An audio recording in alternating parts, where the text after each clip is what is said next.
Allahu Akbar Bismillahirrahmanirrahim. Assalamualaikum warahmatullahi wabarakatuh. Alhamdulillahilladzi ahyana ba'dama amatana wa ilaihin nusyur. Asyhadu an la ilaha illallah wahdahu la syarikalah wa asyhadu anna sayyidana wa nabiyyana Muhammad sallallahu alaihi wasallam. Allahumma la ilma lana illa ma 'allamtana innaka antal alimul hakim wa tub alaina innaka antat tawwabur rahim. Rabbi shrah li sadri wa yassir li amri wa hlul 'uqdatam min lisani yafqahu qawli. Alhamdulillah, segala puji bagi Allah. Banyak-banyak kita bersyukur atas berbagai nikmat yang masih Allah anugerahkan kepada kita semua. Mudah-mudahan setiap nikmat yang masih kita nikmati menjadikan kita sebagai hamba yang semakin dekat dengan Allah Subhanahu wa taala. Seiring umur kita yang semakin menua, kita semakin dekat dengan kematian, dan tentunya kita hiasi kehidupan kita dengan amal soleh. Kita perkuat dengan doa, kita perbanyak zikir kepada Allah Subhanahu wa taala. Mudah-mudahan ketika Allah mengambil nyawa kita, kita meninggal dalam husnul khatimah. Amin ya rabbal alamin. Salawat dan salam kita sajikan ke pangkuan junjungan kita baginda Nabi besar Muhammad sallallahu alaihi wasallam, Rasul yang menjadi uswah dan qudwah bagi kita semua. Kaum muslimin sidang jamaah salat subuh yang dimuliakan oleh Allah, para pendengar dari Baitur Rahman, radio RRI yang dimuliakan oleh Allah Subhanahu wa taala. Kita akan kembali kepada kajian kita sebelum ini, yaitu kita akan mengkaji tentang ayah-ayah hebat. Pada hari ini kita akan membahas ayah sebagai penanggung jawab dalam hal nafkah. Kemarin kita sudah membahas beberapa kewajiban seorang ayah dalam bertanggung jawab untuk membina generasi pewaris, bukan hanya pewaris dari warisan yang ia tinggalkan, tapi juga pewaris keimanan, pewaris kesolihan kepada generasi berikutnya. Jamaah yang dimuliakan oleh Allah Subhanahu wa taala, ayah dalam Islam itu bukanlah hanya sekedar mencari nafkah, artinya bukan hanya mesin pembuat uang. Terkadang ada ayah yang harus bekerja jauh dari rumah tangganya, pergi merantau jauh. Ada yang TKW misalnya, TKI ya, kerja di luar negeri ataupun kerjanya jauh dari keluarganya untuk mencari harta.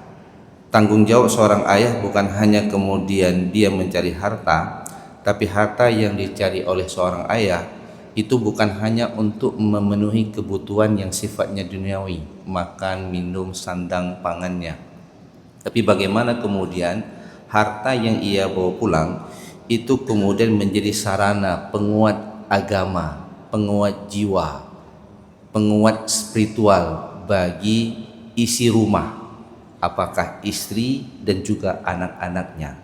Jadi bukan hanya pada jumlah harta yang dia bawa, tapi dampak dari harta itu terhadap isi keluarga, istri dan anak-anak yang menerima manfaat dari nafkah yang dicari oleh seorang ayah. Apakah harta yang kita cari membuat anak kita semakin dekat dengan Allah? Apakah harta yang kita berikan kepada anak-anak kita, kepada istri kita, itu menguatkan keimanannya kepada Allah, atau malah harta yang kita titipkan itu menjadi musuh bagi kita sendiri? Sebagai contoh misalnya, kita berikan HP untuk anak kita, ternyata HP itu malah menjadi musuh dengan kedua orang tuanya.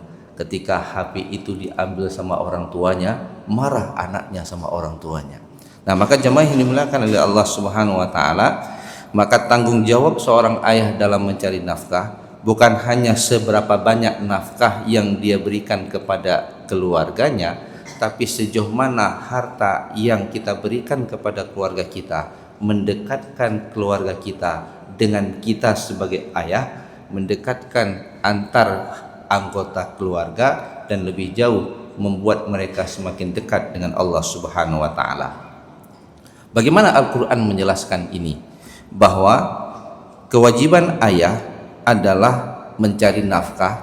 Difirmankan oleh Allah Subhanahu wa taala di dalam surah Al-Baqarah ayat 233. Wa 'alal mauludi lahu rizquhunna wa kiswatuhunna bil ma'ruf.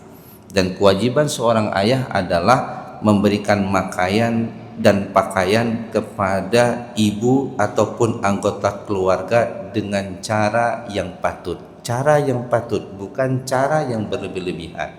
Terkadang ketika kita ingin memenuhi semua keinginan anak, kadang-kadang terlalu cinta kita kepada anak kita. Apa yang diminta, kita memaksakan diri untuk mencari apa yang diinginkan oleh anak kita, sehingga kemudian kita menghalalkan segala cara.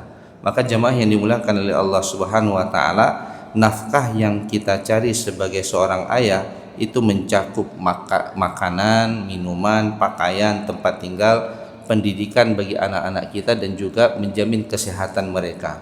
Jangan sampai kemudian tekanan ekonomi yang terjadi hari ini itu kemudian bagi seorang ayah menghalalkan segala cara untuk memenuhi kebutuhan hidup.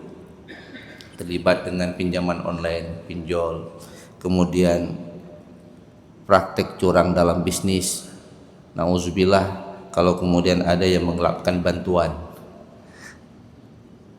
bantuan untuk korban banjir digelapkan, diambil keuntungan dari musibah. Ini nauzubillah, misalnya dosanya ini berlipat-lipat.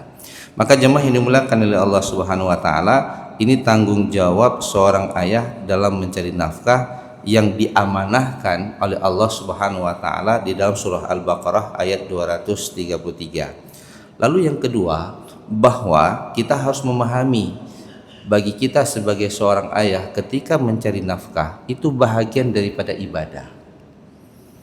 Rasulullah sallallahu alaihi wasallam menegaskan, innaka lan tunfik nafaqatan tabtaghi biha wajhallah illa ujirta 'alaiha. Rasulullah sallallahu alaihi wasallam mengatakan, engkau tidak menafkahkan sesuatu dengan cara berniat mencari ridha Allah. Jadi kita mencari harta, mencari nafkah, niatnya karena Allah Subhanahu wa taala, maka Allah Subhanahu wa taala akan mencatat pahala dari apa yang kita lakukan. Jadi antara sholat dengan mencari nafkah kedudukannya sama. Sholat adalah kewajiban, mencari nafkah juga kewajiban. Sholat adalah ibadah, memberikan nafkah kepada istri dan anak-anak itu juga adalah ibadah. Bahkan di dalam hadis yang lain riwayat Abu Daud, Rasulullah mengatakan, kafa bil mar'i isman ayyudayyi'a may yaqut.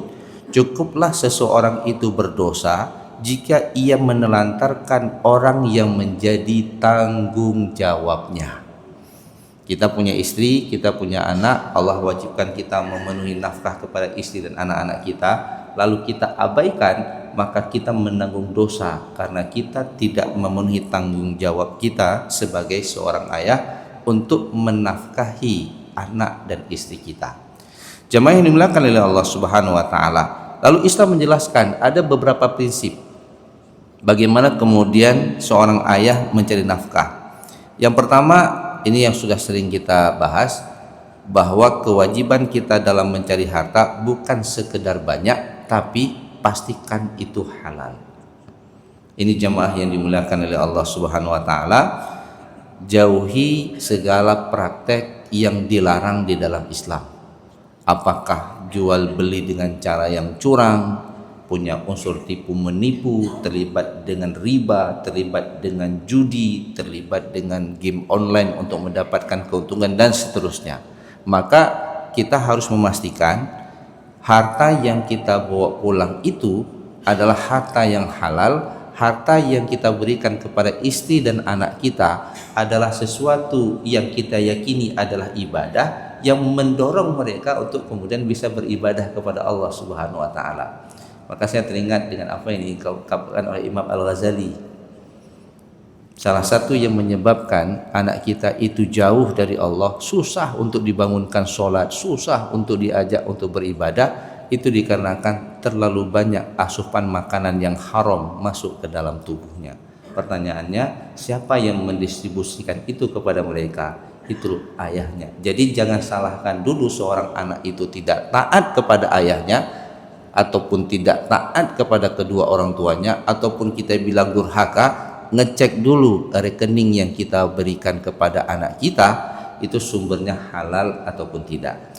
Maka jemaah yang dimuliakan oleh Allah Subhanahu wa taala, dalam sebuah hadis Rasulullah sallallahu alaihi wasallam mengatakan, hadis yang diriwayatkan oleh Ahmad, Nomor hadis 20.739. Saya baca matannya saja.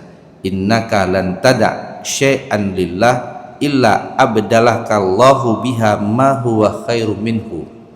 Rasulullah mengatakan, sesungguhnya engkau tidak akan meninggalkan sesuatu karena Allah kecuali Allah akan menggantikan dengan yang lebih baik dari yang kita cari. Maknanya begini, apabila ada sesuatu yang haram yang kita memang butuh untuk kita dapatkan, tapi kita tinggalkan yang haram itu, maka Allah janjikan akan Allah gantikan dengan sesuatu yang lebih baik.